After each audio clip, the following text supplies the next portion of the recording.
हिंदी लोकवाणी 9वीं कक्षा का 8वां झंडा ऊंचा सदा रहेगा। विभाग 2। विद्यार्थियों, हिंदी लोकवाणी 9वीं कक्षा की दूसरी इकाई का 8वां झंडा ऊंचा सदा रहेगा।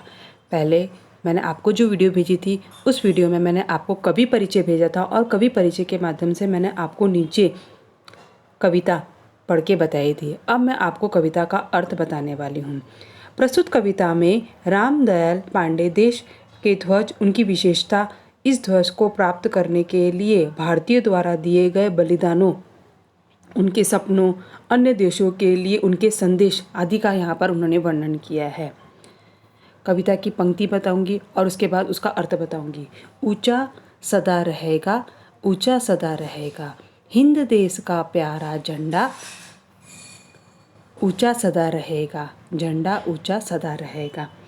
भारत देश का प्यारा झंडा सदा ऊंचा रहेगा। यह हम सबको प्रिय है, हमें इसे कभी नहीं झुकने देंगे। यह झंडा सदा ऊंचा रहेगा। आगे कहते हैं वे, तूफानों से और बादलों से भी नहीं झुकेगा, नहीं झुकेगा, नहीं झुकेगा, झंडा ऊंचा सदा रहेगा, झंडा ऊंचा सदा रहेगा। यह झंडा किसी भी परिस्थितियों में नहीं झुकेगा। कोई से भी कितनी भी बड़ी से बड़ी मुश्किल आ जाए, किसी भी परिस्थिति में नहीं झुकेगा। चाहे भयंकर तूफान आए, चाहे बादल छा जाए, यह झंडा कभी नहीं झुकेगा। यह झंडा सदा ऊंचा रहेगा। केसरिया बल भरने वाला सादा है सच्चाई, हरा रंग है हरी हमारी धरती की अंगड़ाई, और चक्र कहता कि हमारा कदम कभी न रुकेगा, झंडा ऊंचा सदा रहेगा। झंडे का केसरिया रंग हमारे हृदय में बल भरता है। श्वेत रंग हमारी सच्चाई का प्रतीक है। हरा रंग मानो धन धान से परिपूर्ण हमारी हरी भरती धरती की अंगड़ाई है। झंडे के माध्यम से स्थित चक्र निरंतर गतिशीलता का परिचायक है, अर्थात हम भारतीय विकास के लिए निरंतर गतिशील रहेगा, कभी नहीं रुकेगा। यह झंडा सदा ऊंचा रहेगा। शान हमारी है ये झंडा है अरमान हमारा, ये बल पौरुष है सदियों का ये बलिदान हमारा, जीवन दीप बनेगा यह अंधियारा दूर करेगा, झंडा ऊंचा सदा रहेगा। अरमान का अर्थ होता है लालसा, चाह।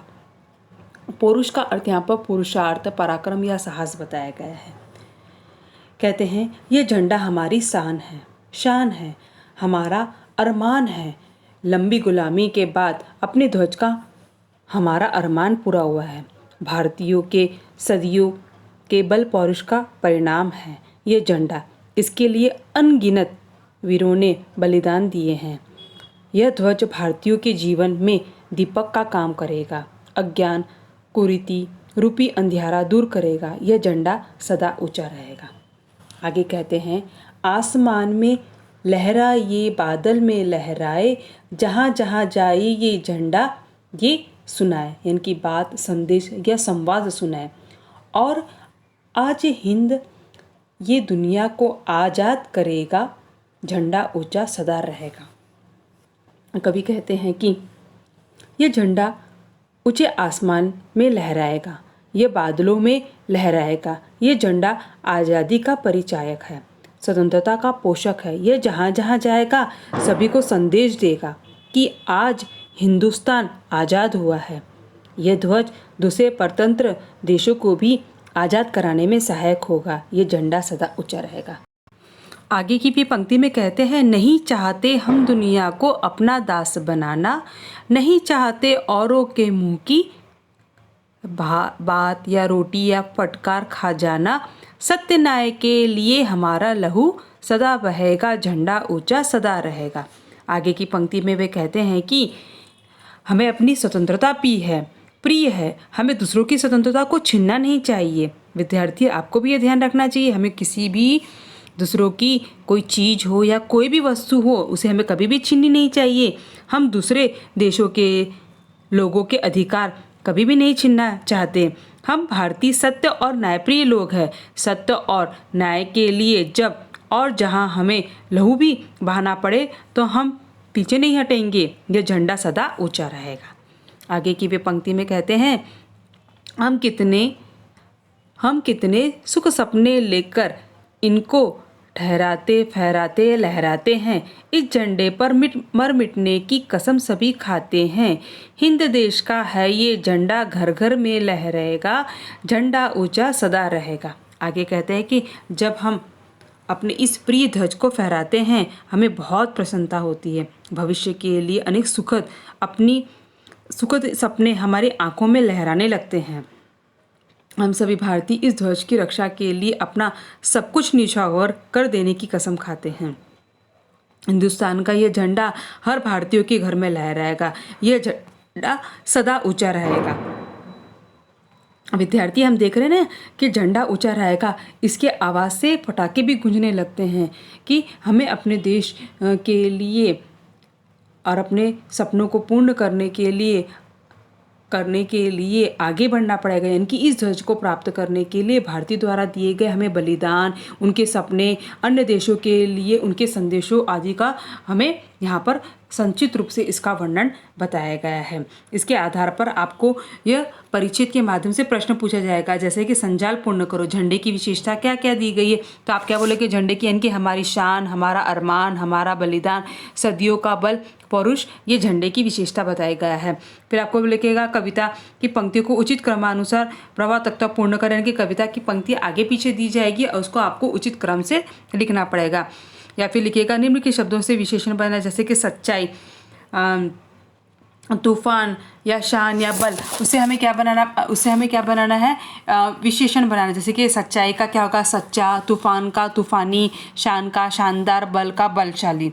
या फिर पद्यांश में प्रयुक्त भाववाचक संख्या ढूंढ के बताओ। तो भाववाचक संख्या मैंने आप लोगों को बताया था, जैसे कि अंधियारा हो सकता है, बलिदान हो सकता है, तूफान या सच्चाई, ये भाववाचक संख्या हो सकती है। फिर निम्नलिखित शब्दों के लिंग पहचान कर लिखिए। जैसे कि झंडा का लिंग कौन सा होगा, झंडा शब्द हम बोलते हैं तो कौन सा लिंग होगा, यह पुल्लिंग। सच्चाई शब्द होता है तो इसमें स्त्रीलिंग इसलिए है, ये हमारा स्त्रीलिंग। धरती हमारी माँ है तो ये क्या है, हमारी स्त्रीलिंग।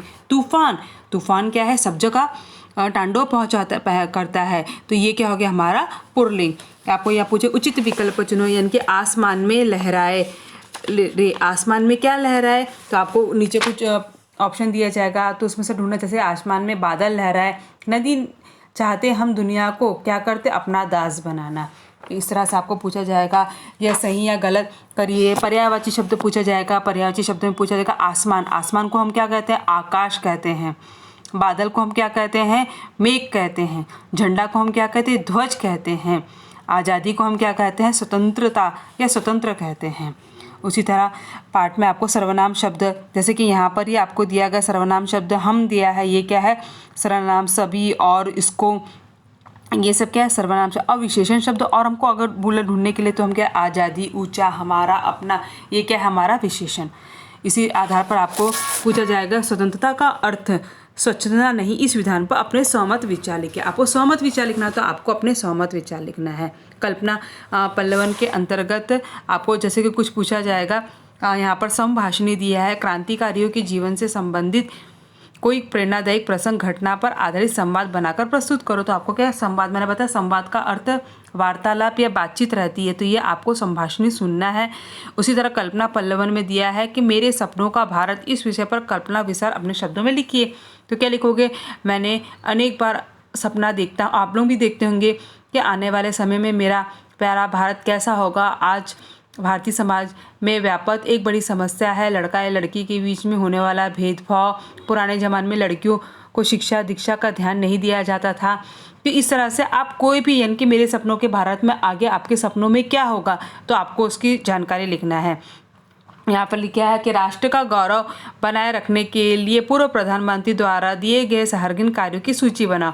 यानी कि राष्ट्र का गौरव, कि राष्ट्र को और अधिक तरक्की बनाने के लिए जो हमारे पूर्व के प्रधानमंत्री, उन्होंने कौन कौन से कार्य की सूची बनाई थी, ये हमें जानकारी प्राप्त करना है। जैसे कि हमारे क्षेत्र में कब चुनाव होता है तो चुनाव के समय जो नेता चुनाव में खड़े होते हैं, जिस पद के लिए खड़े रहते हैं, तो वो क्या करते हैं, हमें बताते हैं कि अगर मैं नेता बन के आऊँ तो मैं अपने राज्य के लिए ये कार्य करूँगा। उस कार्य की सूची वो सब जनता तक के फैलाते हैं। तो इस तरह से हमें हमारे जो प्रधानमंत्री, उन्होंने कौन कौन से कार्य, उसकी सूची आपको बनाना है। इसके लिए आपको कक्षा 9वीं का पाठ 2 इतिहास और राजनीति शास्त्र ये पढ़ना है, उसके माध्यम से आपको उसकी जानकारी प्राप्त हो जाएगी।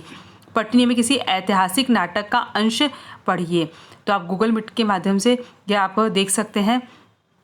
यहाँ पर आपको दिया स्वतंत्रता का अर्थ स्वतंत्रता नहीं है, इस विधान पर सहमत विचार लिखिए। ये प्रश्न मैंने आपको पहले पूछा था कि स्वतंत्रता का अर्थ स्वतंत्रता नहीं, यानी कि हम भारतीय देश के नागरिक स्वतंत्र नागरिक है, परंतु इसका अर्थ कदापि नहीं कि हमको अपने मन के अनुसार कुछ करने का अधिकार मिल जाता है। स्वतंत्र भारत में हम जिस स्वतंत्रता का आनंद उठा रहे हैं वह हमारे वीर स्वतंत्रता सेनानियों के परिश्रम और बलिदान के कारण हमें प्राप्त हुआ है। इससे पूर्व न तो हम स्वतंत्र थे और न ही हमें विचारों की अभिव्यक्ति का अधिकार था। संविधान द्वारा हमें अनेक अधिकार प्रदान किए गए हैं। हम देश के नियमों और कानून की सीमाओं में बंधे हुए हैं। इस नियम और कानून न तो समाज में जंगल राज व्याप्त हो सकता है। देश के नियमों और कानून बनाए रखने के लिए हमारे भी कुछ कर्तव्य है जिसका हमें पालन करना पड़ता है। तो इसके अंदर आप लिखोगे रचना बोध के अंतर्गत इस कविता के माध्यम से आपके मन में कौन सी राष्ट्रभक्ति जागृत हुई है, वहाँ पर आपको यहाँ पर अपने विचार लिखना है।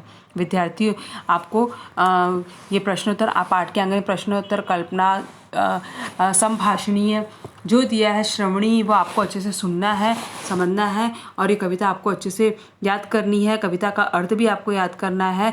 गूगल मीटिंग के माध्यम से मैं आपको कविता की प्रत्येक पंक्तियों का अर्थ पूछने वाली हूँ।